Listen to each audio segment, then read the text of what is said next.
Hi, my name's Leo, and I'm trying to beat stage 4 cancer from the cheap seats.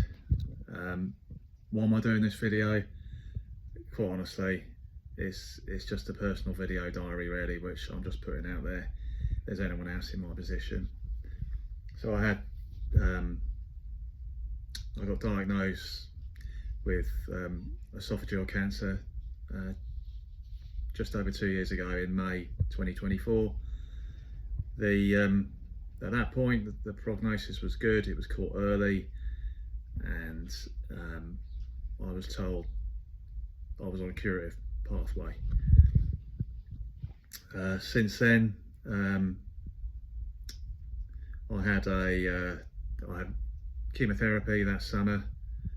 So this time, 2 years ago, more or less, so June, July time, and radiotherapy concurrently, which was pretty tough. Then I had a few weeks off after that. I will go into some of this in more detail, but this is just like the rough outline of the story. So and I had chemo a couple of days ago, so my brain's fried. Still on chemo. We'll get to that. The big one was the esophagectomy, which is an operation where basically they chop out part of your esophagus, and your stomach is taken to make up a replacement part of that esophagus, and then whatever's left of your stomach is your stomach, but it's more of a pouch, and it means that big meals are a thing of the past, and there are a few other restrictions. It's a pain, but it does keep you here, sort of. After that, I had a year of immunotherapy, and with a view to again a curative pathway. Towards the end of the summer of last year, I started having some scans, and there was some issues. So I had what's called nodules in my abdomen, and alarm bells started to go off. I was assured at that time that, don't worry, it's treatable if it's come back. A bit later on, a few weeks later, I had another scan, or a couple of months later, and things had progressed, and the cancer had come back in my new stomach, and there was more nodules in my abdomen area. So the feeling then was just absolute despair, obviously, and but still, you know, a degree of hope that things would be okay. I then had a PET scan. So I had a CT scan before. They were CT scans that I had before. A PET scan was then ordered. I had that, and I lit up like a Christmas tree,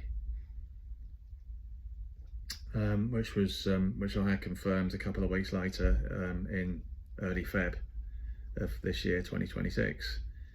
So with that news, I was essentially put on chemo as a last resort, and it didn't work. I was on it for 6 weeks, was scanned again, there was progression.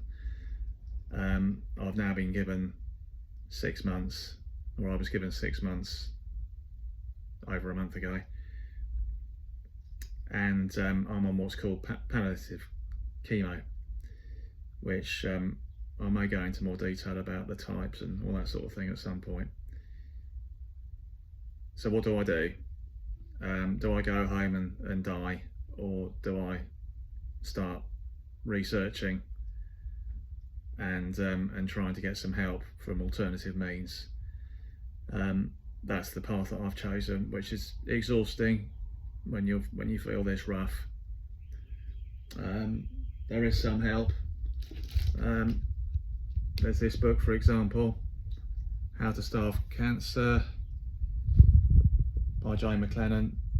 So she was diagnosed with stage 4 cancer back in 1999, and she actually had 3 rounds of different cancers, and she beat it all through alternative means, combination of repurposed drugs, so medication that's usually used for things like heart disease, maybe diabetes, amongst other things. And she managed to get that medication and used it on top of conventional chemotherapy, but essentially she cured herself, and through diet as well, which I'll go into.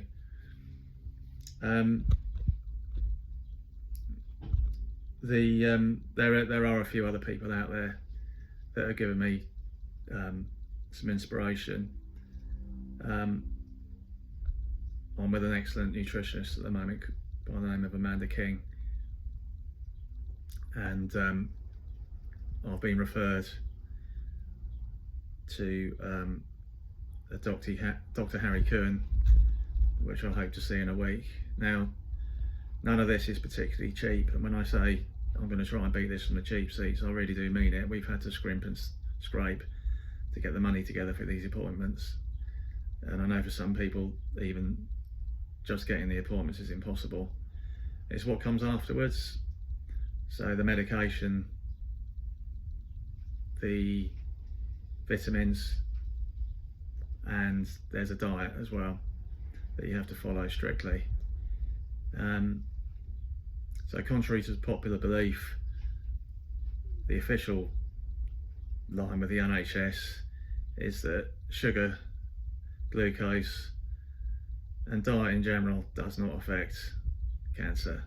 You can, I mean, I go to keto, I've had a lot of chemo, and they're handing out chocolate biscuits, which is just spectacular. So there's a scientist called Otto Warburg, who I believe was around in the 1930s, and he was the first scientist to make a distinction between